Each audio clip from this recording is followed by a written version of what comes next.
Գյորջյան Կասկադ 60 ամիս փուլային վճարում բազմաթիվ առավելություններ. Роман Николаевич, вам вопрос, да. Вы уже, как бы резюмируя вопрос... Հարցս ձեզ եմ ուղղում, պարոն Խուդոլիդ, արդեն երկար տարիներ դուք աշխատում եք Հայաստանում, տևողության տեսակետից միջազգային ներդրողի տեսակետից դուք ռեկորդ եք գրանցում արդեն 18 տարի է, ինչ այս սեկտորի զարգացման ինչ դինամիկա եք դուք կանխատեսում ձեր տեսակետից, ինչն է բարելավելու, իսկ ինչ խնդիրներ դեռ մնում են ներդրողների համար, ինչ տեսակ փոփոխություններ են հնարավորինս արդիական մեր փոքր երկրի համար, հարցս ապագայի մասին է, մնացածը հետո կքննարկենք, շնորհակալություն հարցի համար, հարգելի ֆորումի մասնակիցներ, հարգելի գործընկերներ, բարի օր, այո, իրոք, արդեն 18 տարի է, որ մեր խումբը ներկա է Հայաստանում և ես հիշում եմ այս 18 տարին,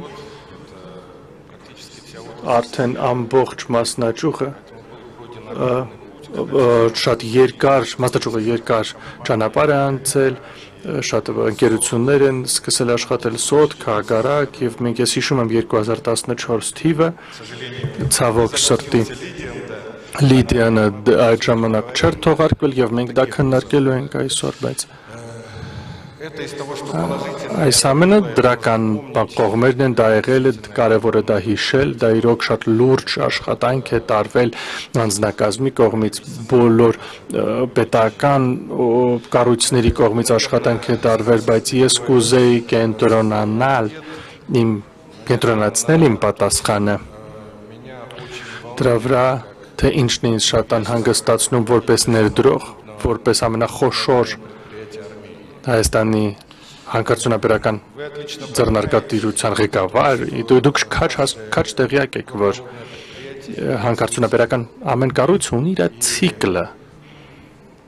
և կան որոշ պաշարներ, դրանց վրա տարվում է աշխատանք 8 ընկերությունից, որոնք այսօր հիշատակվել են, նշվել են, գիտեք, 2038 թվականին 2038 թվականին քչերն են մնալու, մնացածը արդեն կվերջացնեն նրանց աշխատանքը, եթե որևէ բան չկատարվի, այս սեկտորը կավարտվի, որովհետև վերջին 10 տարվա մեջ որևէ նոր պաշար չի ներմուծվել, որևէ նոր կառույց, որևէ նոր ձեռնարկատիրություն, նույնիսկ Հայաստանի մակարդակով միջին չի բացահայտվել և չի թողարկվել, դա շատ լուրջ մարտահրավեր է, դրա հետ պետք է աշխատել, շնորհակալություն, որ նշեցիք ռազմավարությունը, ես ինքնաթռում եմ և կարդացել եմ այն, ես կարդացել եմ պլանը, գիտեք, իմ կարծիքը, այս ամենը շատ ճիշտ է, բայց դա մնալու է հայտարարագիր, եթե մենք չունենանք ընդհանուր աշխատանք կառավարության հետ,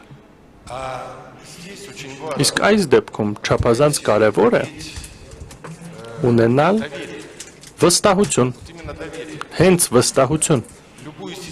ցանկացած համակարգը թողարկելիս, դա կարևոր է, դա տեխնոլոգիա չի, դա տնտեսություն չէ, մարդիկ, անձնակազմ, այո, իհարկե, բայց եթե խոսում ենք ընթացքներից առաջինը, ինչ պետք է թողարկել, դա կարգապահությունն է, չէ, դա չափազանց կարևոր է, ես խնդրել եմ, որ բոլորը դրան ուշադրություն դարձնեն, եթե կա դիրք կոդեքսում, որ ամեն 5-10 օրը մեկ կառույցը պետք է ներկայացնի նյութ պատասխանների համար, որ դա այդպես պետք է լինի, այդ պատասխանատվությունը հենց օգտագործողի վրա է,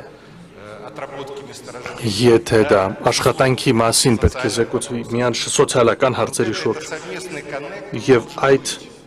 կապը պետք է աշխատի, և դա համար մեկ հարցն է, այս հարաբերությունների, որ ոչ թե հարաբերությունների, որ այդ տեսակ հարաբերությունները, որ երբ ցանկացած դեպքում մեկը մեղավոր է, այլ հարաբերությունները, որոնցում մենք համագործակցում ենք։ Դրանք է կարևոր կառուցել։ Դա առաջինն է, ինչի ես վրա ես ուզում եմ սրացնել ձեր ուշադրությունը, սրել ձեր ուշադրությունը, եւ երկրորդը ընդհանուր, ես շատ հաճախ եմ դա ասում։ Բոլոր հանգամանության աշխատողները շատ լավ գիտակցում են, ամեն ինչ կարելի է ուղղել։ Տեխնոլոգիան, նոր կառավարիչներ, ուժեղ գտնել մասնագետներ։ Ջուրը պակաս է, մենք կարող ենք գեր խորը ծակել, հոր ծակել, բայց ոչ շրջանառություն։ Չկա դա ուղղելու ձև։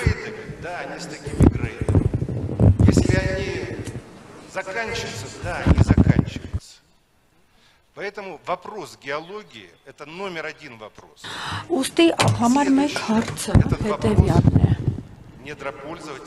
Այդ հարցը հանքա օգտագործողը չի կարող լուծել ինքնուրույն։ Մենք որպես մեծ հիմնարկ այդ հարցը փորձում ենք լուծել, ինքներս ենք կատարում երկրաբանական հետազոտությունները, համենայն դեպս ինչ վերաբերում է մեր պլաններին եւ մոտակա լոկացիաներին, մենք դա անում ենք, բայց ես շատ լավ հասկանում եմ, որ նման բեռին դիմանալու համար եւ կատարելու համար որոնողական հետազոտական աշխատանքները, ասեմ ձեզ, որ ոչ մի ընկերություն դա չի կարող անել։ Ահա թե ինչու այստեղ մեզ մոտ պետք է լինի պետական շատ ուժեղ ռազմավարություն եւ պետական քաղաքականություն։ Ես կցանկանայի այդ ամենի վրա ուշադրություն դարձնել։ Շնորհակալություն։